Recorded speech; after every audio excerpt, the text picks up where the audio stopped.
well, welcome back, everybody, to a special bonus episode of the DCL Duo podcast. And we're doing this live tonight. It's the first time, so apologies for the glitches in advance. For those of you out there who might actually be watching this live, thank you for coming over from Facebook, YouTube, wherever you are. We appreciate it. But we're going to try to do these bonus episodes live, at least on occasion going forward, and then we'll throw them out into audio-only episodes down the line. If you are watching us on YouTube, found our YouTube channel. Way to go. Like and subscribe below as we start the podcast. It's great to have you watching us here. And throughout the show tonight, feel free to comment with your questions on YouTube or Facebook, and we will be monitoring the chat and watching for those questions and try to answer them for you. So with that, we're going to have a special bonus episode tonight about a recent visit that a listener of the show took to the club and Walt Disney World over the weekend. So let me start by welcoming Steve into our show. Welcome, Steve. Hi, thank you. Thanks for having me. Yeah, it's great to have you. Always loved catching up with you, Steve. So help our listeners out there orient themselves to what you did. It was this past weekend, right? You had a trip to Disney World. When did you head over and what'd you do? Okay, so yeah, last Thursday, so it was like the 30, I think it was that 31st or the 1st. We did a 4-day stay, 3 nights, 4 days. And so, God, one of the advantages of living close by, amongst many, is being able to book things last minute. And also, like, I constantly stalk the DVC website and changing things. So originally, we had this trip lined up. It was my wife's birthday. It was her sister's birthday. They had just both been fully vaccinated, and she finally wanted to take a trip down here. Long story short, we had a Polynesian stay originally. And the more I thought about it, and we're actually blacked out from the park, so we just did a resort-only stay, all of us. Okay. Polynesian's undergoing some facelift right now. It's not fully open like some of the DVC resorts. And I really, really love the Polynesian. It's a really nice, it's a large studio for 5 people. I changed it over to the Boardwalk resorts for a couple of reasons. I didn't give the Boardwalk enough of a chance last time I stayed there. We went for a Moonlight Magic event and never really got too familiar with the Boardwalk and the resort. Yeah. And I felt like I did it a disservice and maybe, wanted to withhold judgment until I stayed there again. And then we, another last minute thing is it's just adding the beach club at the end, kind of splurged and added a 2-bedroom at the end of the trip. It's one of the only resorts. We haven't stayed at Copper Creek, and we've stayed at Wilderness Lodge, but not Copper Creek. We've stayed at Grand Floridian, but not Grand Floridian DVC Villas. So Beach Club has been very high on the list. One of the harder places to get into at any point. So this was a split stay for you. Yes. How many nights at each resort did you do? You were Boardwalk and Beach Club. How many nights? So we just went to Boardwalk for 2 nights and just stayed at Beach Club for a night. And one of the reasons why it worked for us is, as we were checking out of the Boardwalk, we had basically 2 full days at Beach Club. We went over at like 9:30, got our wristbands over to Beach Club. I'll talk about that in a little bit, and stayed the full day at Beach Club until our room was ready, and then stayed the full day the following day. So it really made for like a nice long weekend for us. So you mentioned it was a resort only stay. You blacked out from the parks. Mm-hmm. So what did you do? What kinds of things did you do while you were there to keep yourself occupied? I saw the photos of you at the Beach Club beach, and we'll get there in a second. But what else did you do to keep yourselves entertained? So we've slowly checked off some restaurants off our list. And so we kind of prioritized having some fun nights out. We certainly spent a lot of time in the pools, even though we had like amazing weather. It just wasn't extremely warm. We had planned. There's a discount right now if you're a DVC member to go to Blizzard Beach, which just opened back up. We have never been in the water parks. If the weather was cooperating, we would have definitely done a full day at the water park. But we woke up, I think, for example, on Friday morning, it was like 48 degrees. Yeah, what was the water park? We've not been to the water parks either, and my history with water parks probably is back when I was like, what are the Disney water parks like? So Blizzard Beach just opened a couple weeks ago. and oh my god, the other name is escaping me at the moment too. What's the other water park? Is it Typhoon? Typhoon Lagoon. There you go. Yeah. Yeah, you got it. Yeah. Yeah. I could say I haven't been to either personally. I'm not a platinum annual pass member. I haven't been. My sister-in-law has been. She was a Disney College Program member back in. Right. I think she did it in like 2007 or 2008, something like that. And then she had been to the water parks. Loves the water parks. Thought they were really good. We were supposed to go for a Magic Moonlight event because they do those DVC member only events at the water parks as well. Yeah. And it just didn't work out because it's in the middle of the week and so on. I've heard nothing but good things. People say a lot of great stuff about Volcano Bay as well over at Universal, saying that that's probably the best water park around. I don't know. I'm not a water park connoisseur and a lot of the rides. And some of them, my kids are 5 and 3, and they're not exactly going to meet the height requirement to go down them. Some of them alone, but it's like $50. I want to say it's like $50 right now to get in as a DVC member. Okay. A person. And I was like, well, it's kind of worth. Would have been worth checking out for the day, but we're going to save that for another day. Upcoming, I think the discount and ticket deal that they have is ongoing for a little while. So. Did you hit up what was formerly known as the Creepy Clown Pool and is now got it's almost like a Runaway Railway theming to it, I feel like, but did you hit up the pool at Boardwalk? We did, yeah. We prioritize pools and recreational spaces that are open at the resorts for the week. As soon as a room is ready very early, around 1. So check-in's usually around 4. Room is ready around 1.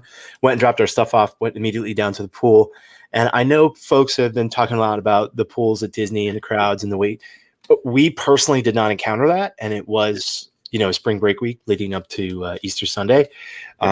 We did not experience that. I'm not saying that other people didn't. Yeah, fair enough. Yeah, but so we walked right in. It was not terribly crowded at all, and it was the first time we had seen the makeover of the slide.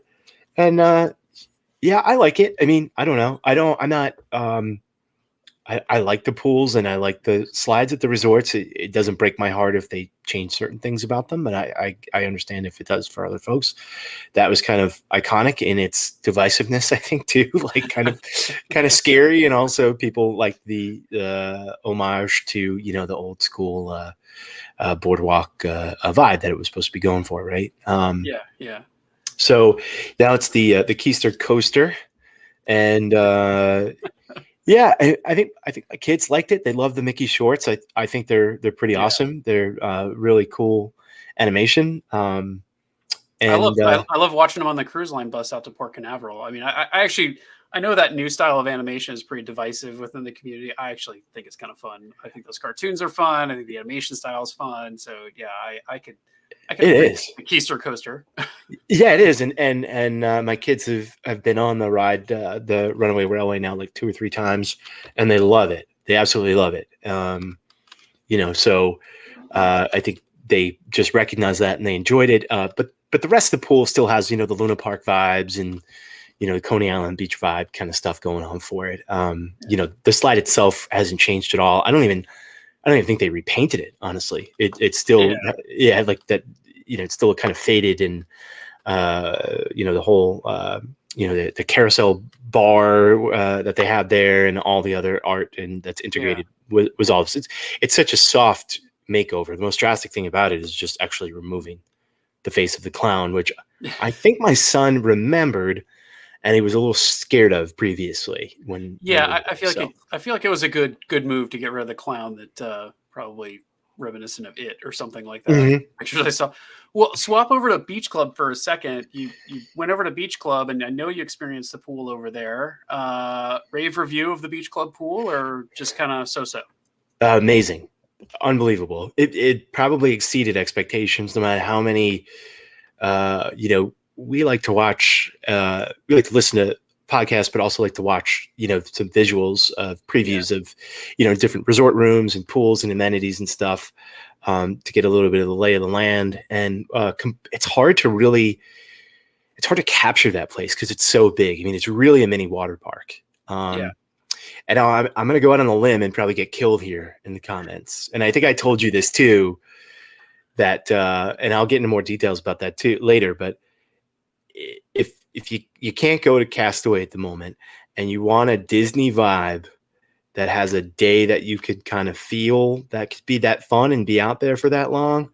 And so if you're sitting by the sand bottom pool and you're getting the pool server to come by with some fun cocktails, and you could go in the hot tubs in the lazy river, et cetera, all that has to offer. If you squint and pretend the boat's in the background, you got yourself a little bit of a Castaway kind of vibe day. You just need a Snapchat filter with the cruise ship there, or bring the little ship model with you to the pool deck. I guess, yeah. We've been to that pool, and it's I'd say it's one of the nicest pools I've been to. I can't say that I've been to enough of the pools on property to say it's the best. And actually, I think we had a little side conversation with Steve Creasy from the DCL podcast, and he was throwing out Wilderness Lodge. I think it was one of his favorites. But that sandy pool is really cool, and I know it's a hit with the kids. Like our son loves it. He loves it. So totally. Yeah, my oldest, he loves like tactile things and loves the beach, and just really appreciated that kind of sand feel against his feet the whole time. He stayed in that pool and made friends with a bunch of random kids for 4 hours. He like came out of there basically just to grab a bite to eat and go to the bathroom or get something to drink, and then went right back. And then when I was sitting there watching him, it was like, this is a very similar day to what we experience when we do go to the beach for the full day. And how long he could just be out there just literally making friends with random people. When we spend a day at Castaway, it's the same kind of vibe with him. Like he as soon as we get our spot, he goes out, he'll find some kids, which isn't going to be hard to do there. And he's just out making sandcastles and playing for hours, just loves it. And he's just absolutely dead tired by the end of the day. So there was like these parallels for us, and it felt really good. Like it just felt like a really nice, relaxing day. And to have like the pool servers come by, which I don't think, I don't remember seeing pool servers at many of the pools around Walt Disney World. Do you? I want to say, well, I don't remember. I definitely don't remember them at Riviera, although Bar Riva is so close to that pool that it's right. Yeah. I can't say that I remember pool servers out. I mean, and it's interesting. That pool is, I think, split between Beach Club and Yacht Club, right? So I think both resorts get in. So that could be part of it. And it's just so big. It is. Yeah. Where I have seen them is at the Disneyland Resort. So at the Disneyland Resort, by their pool, they do have servers. But again, that's another pretty massive, almost water park-like pool at the Disneyland Resort, because they have the monorail slides and all of that sort of stuff. So, yeah, it's a nice touch to be able to get pool service, I would say. Around the Boardwalk area, Steve, anything open back up, or is it still pretty dead in terms of what's available over there? So we went and got breakfast and coffee from the bakery, mobile order pickup. That's open there. We ate at Big River Brewing, and I tried that beer for the first time. It was really good. Had the lager. I'm pretty boring sometimes. Like I just got like a Caesar salad. It was fine. It was like pub fare and beer. It was perfectly fine. We had never been there. That was open. They had a walk up. They said it was going to be 45 minutes to an hour. They took us in about 15 minutes. So there's so many things. Like I actually think that what they do is temper your expectations by just inflating those wait times tremendously. It's the same thing they do with the rides in the parks these days. They tell you it's a 45-minute wait and it takes 15 minutes. Yeah. I mean, we were sitting outside within like 15 minutes, the table right by the check-in area. So, that was great. And that was open, and Trattoria was open on Forno, which my wife and my sister-in-law did dinner there as like a little birthday dinner, just the two of them, no kids. And we went to Abracadabra Bar twice, which I really like that bar, by the way. Have you been there? I have not been, but I have heard really good. Does that have the pianos in it? Is that the dueling piano players or the piano sing-along bar on the boardwalk? It wasn't happening when I was there. I don't know if they do. I don't recall. God, maybe. I don't recall seeing any pianos when I was in there. We sat like right by the door, got a table right away. The cocktails were really good. It's a lot of fun. We went out the night we got there. My sister-in-law and I went out while my wife stayed back. That's Yeah. just kind of to get some time without the kids, and then my wife and sister-in-law got a cocktail there before they went to Alforno, which is, I will say, I think a little bit of an underrated spot. I don't think it gets enough play. Well, let's talk about food here for 1 second. But actually, before we get there, we do have a comment here. Anthony's out there watching. He says, we're having a tough time deciding between the Poly and the Beach Club for our July trip. I thought we decided on the Poly, but this isn't helping. Real quick, Steve, thoughts as between 3 resorts, really. You stayed at Boardwalk, you stayed at Beach Club, you were planning to stay at Poly, and I know you've stayed there before, but what factors into your decision about which one of those resorts to head to? I really like Poly. Really, really, really love Poly. We stayed there back in July during the when the parks were just opening. Yeah. Use some DVC points we need to use. There's no monorail going through the Polynesian right now.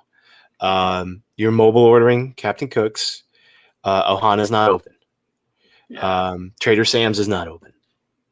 Well, and as you said up front, the resort's going under a refurb to convert the rooms over to the new Moana theming, right? So I don't know how much of that is impacting too. Yeah. In a way. So the last time we were there too, I will say that there's a couple things that I really like. They're not. The other thing is the Quiet Pool bar was not open. That's another place where actually you might be able to get a pool server there. That's one. So we really like that quiet DVC pool and the bar there. That wasn't open. Trader Sam's to-go window or the bar, not open. Ohana's not open. Tambu Lounge wasn't open at the time. It's open now. So you do have Tambu. Part of the refurb that's going on, you will get less people in there, less people in the lobby, less people around the resort. If that's your thing, if you want a little bit more of a laid-back kind of vibe, it still is present.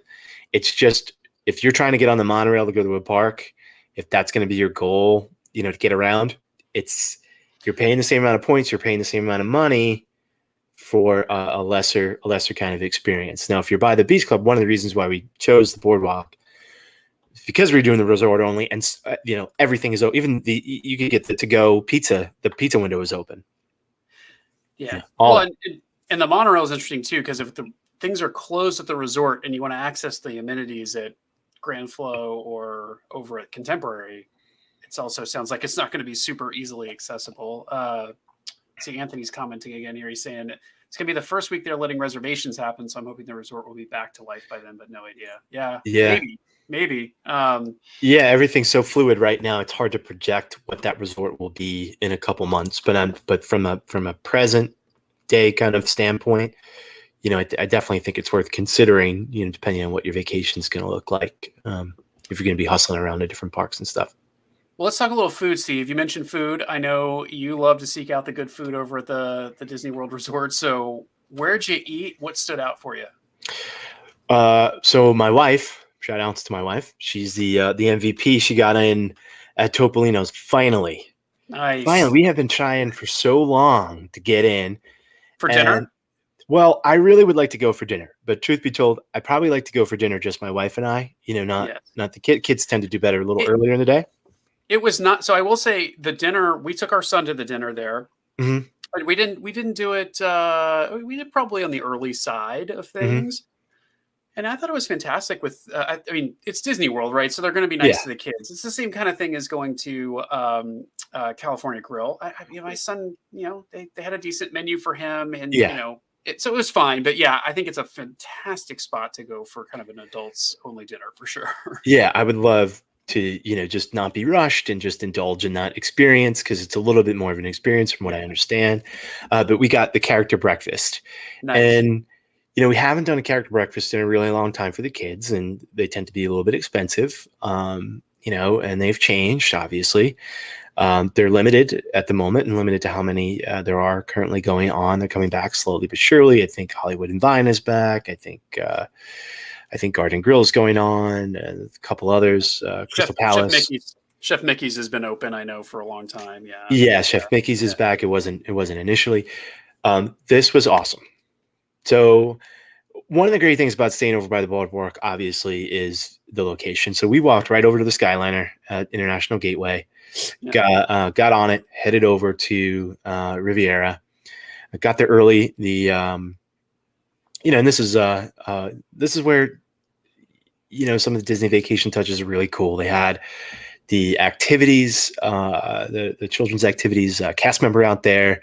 They were playing bocce ball. They had a big set of blocks out there, and we had arrived fairly early. They don't want you up. It's kind of small up in Topolino's where you're waiting. And during this time when they don't want a lot of people there, they really only want you to come up when you check in and you're there and they call you up for your table. They don't want people waiting around up there. So we originally went up to the top. She said, "We'll wait till we call you." Went back down, had about 20 minutes to half an hour to wait. They just played at the resort, and we're playing with other kids. Went up. Food and everything was on point. I'll tell you, I just did it for prosperity here. I think adults were $42, kids were $27. It's actually not terrible for the kind of the quality and the setting and all that. How were the character interactions, I guess? Characters were awesome. Just one little tidbit too. They did accept my tables in Wonderland, which I didn't think they did yet. They did there. So that was even better. If you have any discounts or tables in Wonderland. The character interactions were really cool. They kept rotating like a set show in each corner of the restaurant. Distanced from the guests and with the cast member, and they'd play some music, like some traditional kind of Italian music, and just dance around and then rotate, and you saw all of them, and then they would informally go around and you do like a selfie with the character, 10 feet in the background and waving and posing, etc. Kids really love the interaction. My kids, they stayed in their chair, but they were super stoked to see the characters. They hadn't been that close in a long time. And food was on point. I don't really eat meat very much, but I did try my sister-in-law's the steak in polenta. Oh my God, was it good? I've heard super good.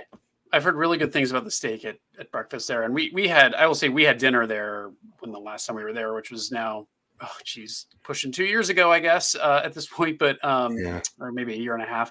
But we had a fabulous meal. I thought all the food was fantastic. And I have heard nothing but good things about the character breakfast, with the kind of a brief blip at the beginning of all of this when they kind of, shortened the menu or curtailed the menu a little bit. And so some of the fan favorites fell off the list. But yeah. Where else, Steve? Where else did you eat? And don't have to go through them all, but anything that was like really stand out for you in terms of the food and the other places you ate? Yeah. I have been to Trattoria Al Forno for breakfast and it was awesome. But my wife went for dinner. They tried the pizza calamari and had some of the cocktails, and both of them really enjoyed it.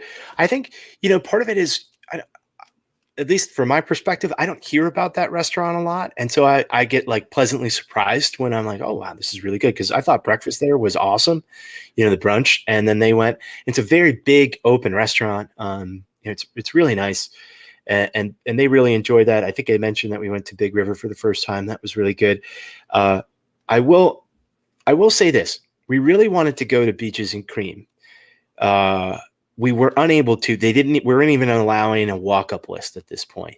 So walk-up list was unavailable for both days for anything. I think they were open just for lunch and dinner. There's a couple things closed. Everything else was closed inside the beach club except for the marketplace quick serve. So it was Beaches and Cream and the quick serve. The quick serve was very good. We did that a couple times.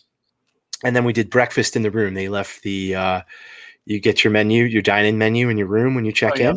The door hang menu, basically. Yeah. Yeah. And, Mickey waffles for the whole crew. And, I don't know, that's sort of like tradition. And it is one of those things where I'm like, somehow these taste better, like somehow these are so good. So yeah, we did that. And I will recommend during this time, because it's hard to get into a restaurant, because sometimes the walk-up lists and stuff can be a little difficult, particularly because it was spring break. We did bring some food. We definitely bring our own stuff, because if your kids are like mine, or if you have anybody in the house that's up at 6 a.m. and hungry, you might be a little stuck. So we definitely bring some snacks and some fill-ins here and there. But our main feature for the weekend was going to Topolino's. It was absolutely the highlight. I really couldn't recommend it more, especially if you like characters and stuff and your kids want to see them. It's excellent. And you get the view. Well, your recommendation is being echoed. We got Willie out there saying that Topolino's breakfast is up there with the cruises. So there you go, Steve. Another cruise line comparison. Amazing steak and polenta is my go-to. Someone on Facebook is saying I can speak nothing but great things about Topolino's breakfast, but their vegetarian options are amazing. That's what I had. The plant-based eggs, very good. If you're vegan, vegetarian, very good. And I want to do the character breakfast. Yeah, I really want to try the character breakfast at Topolino's. And Willie's echoing, oh man, chicken parm is my favorite food dish at Trattoria. Has one of my favorite chicken parms. It's my pre-race meal every Run Disney weekend as well for special occasions. I don't know if I could do chicken parm before for a big race, but I can. Willie's got an iron stomach. I can respect you, Willie, for doing it for sure. Yeah. I have a funny story. I once did Sebastian's as a pre-race meal and had like the jerk chicken. Yeah. But yada, yada, yada. I'll never do that again. And Sebastian's is awesome, but not for my pre-race meal. My go-to pre-race is usually a burger, fries, and a beer. That's like my go-to pre-race kind of meal, to carb load for it. Like it.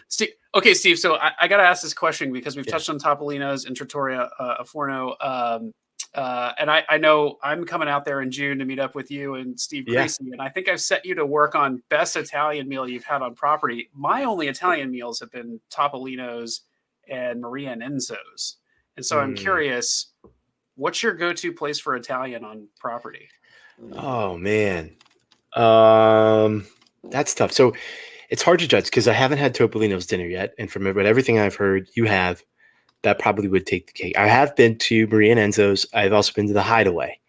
And it was solid. And I should say we went to the Hideaway. We did not eat at Maria and Enzo's. We ate at the Hideaway. But yeah. It was definitely solid. We did both. I didn't love what's the other place at Springs, the Italian place? Maybe somebody in the chat can help me before I check my phone. It'll come to me in a little bit. I didn't love the Italian restaurant there at Springs. Maybe somebody can help me. Man, it's hard to pass up some pizza at Via Napoli, man. It's pretty solid. Like, I don't know if you want to, Terralina. Thank you, Rebecca. Yeah, I personally didn't like, if you like it, I'm sorry. I personally didn't love what I had. Maybe it could have been what I ordered. It wasn't wonderful. But I don't like, to give people your street creds here, Steve, you're originally from New York. Yeah.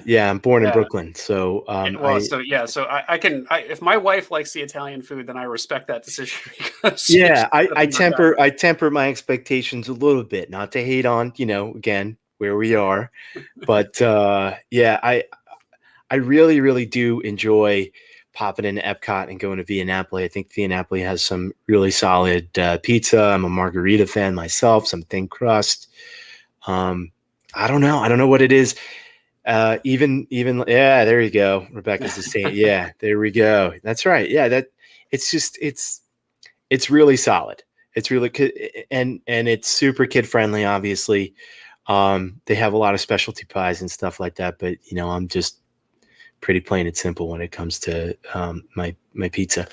But oh man, it's a complicated answer, Brian. I don't know. Well, it probably depends on what you want, right? I mean, because there's pizza. I feel like Topolino's is much more that kind of, less standard Italian fare and more of the steaks and the fish and that you're not getting a lot of pasta there. And that's they have that stuff on the menu, but it's more like Palo at dinner than anything else. Yeah. And so then if you want the pastas and stuff, you've got to go someplace else, I feel like. So they do have some handmade pasta, though. I think at Topolino's at dinner time, which were pretty good. So yeah. And I want to say, I think I recall the same at Maria and Enzo's at Hideaway. I'm pretty sure they had some handmade pasta in there. Yeah. That's pretty, but that I got a lot of pressure on me now to get into a good, I may just have to wake up because I think tomorrow's like the 60-day window, but I may just have to do dinner at Topolino's, man. I hope you want to do it again. Well, hey, I'm staying in the Tower Studio at Riviera, so I can't complain about going to Topolino's. All right. Last question for you, Steve, about the trip. We talked about Polly, but I'm curious, Boardwalk versus Beach Club, big difference, or, you could stay at either and have a great time. That beach, the pool is killer, but like, what do you think? Oh man. So I absolutely love a Crescent Lake run, and either place you're going to get that. I really enjoyed the boardwalk and the access to to Epcot, to Hollywood Studios, to the Skyliner. You get them at both places. Uh, you got equal access pretty much to food, just walking around the zero point 0.8 miles. It's 0.8 miles exactly around Crescent Lake. Um, my one thing about the rooms, on both rooms, we stayed at the 2-bedroom at Beach Club, and it was really nice. And had the 5-person studio at Boardwalk, which is a rare thing. If you can get the 5-person studio, it's really nice. Pull down bed. Yeah. The kids slept in that, and they have the traditional pull-out couch. I can't wait till everybody gets the Murphy bed. We're Like putting one Riviera. in our house. We're putting one in our house, Are actually. you really? Yeah, we found a company that I don't think it's the same company that makes the Disney ones, but we found a company that makes one, and I think it's going to change the entire character of our guest bedroom to have something like that. So here's $1 million question. Are you going to put some art on the pull down? That's going to, right? Like, what's the theming going to be? Seems that surprise. We'll have to have a ride poster on the pull down, and then something like related to the ride in the back. But yeah, no, Mm-hmm. yeah. Okay, so but if you had to pick one, you're like, I have enough points to stay at either. I'd probably go to the Beach Club. I'd probably go to the Beach Club just in the ever so slightest. I really appreciated all the theming of the boardwalk. I like the lobby. But by the way, both of them smell very good, if you will. And I believe, I asked the cast member there, they will tell you what's in the smells. I'm pretty sure at Boardwalk it was white tea and thyme was the predominant scents. I'm guessing you could head over to, what is that, Magic Candle Company, and find the Boardwalk scented candle for sure. I usually do that after I stay at a resort where I really like. I have Riviera burning somewhere in the house right now. I've got a ton of the Castaway Key smelling air fresheners for my car. And Rebecca is saying, if they had the same pool, Boardwalk would win. The only thing pushing Beach Club over the edge is the pool. Yeah, I will say this. We had a really nice stay at Beach Club when we were there. And the thing that put it over the edge for me is we stayed in a 1-bedroom. Now, it was supposed to be a concierge level 1-bedroom, but it ended up being on the first floor. So we had access to the concierge lounge upstairs, or the club level lounge upstairs. But the 1-bedroom was on the first floor. It was on the far end of the property. And it was one of the best rooms that we ever stayed at. It was a long walk to the lobby, but we could walk out this little side door and be to the International Gateway in like under 5 minutes because of the room location. So yeah, Beach Club's slightly closer to Epcot, I think, for sure. Because I was out on the balcony, and what was so cool is, so right now at Flower and Garden Festival, a lot of the bands that Disney World has incorporated into the festival are all local bands in Orlando, which I think is completely awesome, given a lot of these bands have probably had a hard time over the last year, getting hired locally to play gigs and so on. So they're all local, and I could hear the band. They were covering the Beastie Boys, and people were absolutely rocking out. And at first I was kind of like, what is that noise? What is going? I was like, oh, and I realized, I was like, oh, that's Epcot right now. They're playing there's a concert going on. Like, you're right there. I mean, you could just throw a rock and you're right there. What I didn't appreciate about the 2-bedroom is minor little thing. The balcony doesn't connect from the living room to the main bedroom. So how you have like a lot of the 1 and 2 bedrooms have really large balcony. Yeah. So they're separated there. They're kind of tight. So if you have like a larger group and you guys want to go outside, and a few people want to go out and you just want to have a drink on the balcony or something like that, they're separated. They're kind of small. It's minor little thing. Yeah. But one of those things I do appreciate when you have that connecting balcony, especially when the kids are asleep back in the room and you just want to go outside for a little bit. So, well, the question coming in here is, which one has the closest transportation to the parks? My personal opinion, 6 one, half does the other, and it really depends on where your room is, and it depends on which parks you're talking about. So if you're talking about Epcot, Hollywood Studios, you're headed to the Skyliner, and you could say a Beach Club, and it's like slightly closer to that International Gateway, which puts you slightly closer than to the Skyliner station there than Boardwalk does. But you could also be staying on the far end of Beach Club, and so I think you're probably talking a difference of a minute or two toss up between these resorts. And then if you're talking bus transportation in the Magic Kingdom, then it's going to just depend upon where your room is in the resort for the lobby. So I actually think it's a fairly even match, with Beach Club having just like ever so slight of an edge around the International Gateway Skyliner stop. But I don't know, Steve, you agree? Yeah. The thing that was a turn off the first time we stayed at Boardwalk, our kids were younger. We had the double stroller, and I've been so used to sort of having, something that was relatively close to a lobby, and you can access, food and things like that. The Boardwalk, you have to do everything out at the Boardwalk, right? So our room was so far from getting out to the Boardwalk with young kids that to me was a little bit tough. I wasn't kind of used to that at other places. This time, our studio was in a great place, super close to the lobby. As soon as you dip down the elevator, you're basically right at the headed towards the Boardwalk. So that was really nice. So the room location at those places makes a big difference for sure. Well, the $1 million question, actually, the last question, the $1 million question for you. It was your mother-in-law you took with you, right, for her birthday? No, sister-in-law. My sister-in-law. Sister-in-law. Yeah. So what did your sister-in-law think of the resorts? She had a great time. In fact, she like pulled out we got key cards from the front desk, and she pulled hers out today with like a sad face of like, this just fell out of my wallet. She's back to reality.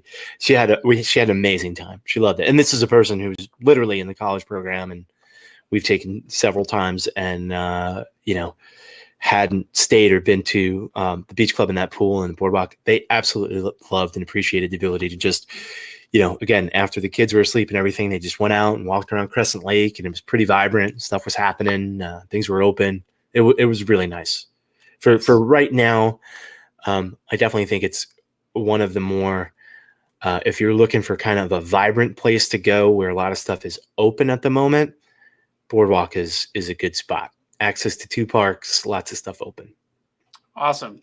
Well, Steve, it sounds like you had a great time over the weekend at the parks. I'm glad to hear it. I'm glad to hear that things are maybe opening up a little bit more. And that resort only stay is super appealing. And we do love the Beach Club. It's one of our favorites. So thanks, Steve, for coming on, sharing your insights. For all of you watching out there and listening, some news from us over the weekend. We have set up a Discord channel that you can join. So if you're interested in joining our Discord channel, you can head over to Discord and search for DCL Duo. And we've also now set up a Patreon. So if you are interested in helping to support the show and help us defray some of our costs, our promise to you is we're not going to make any money off this show. We're not interested in making money off the show. We're just maybe interested in covering some small percentage of the cost that we incur to put it out.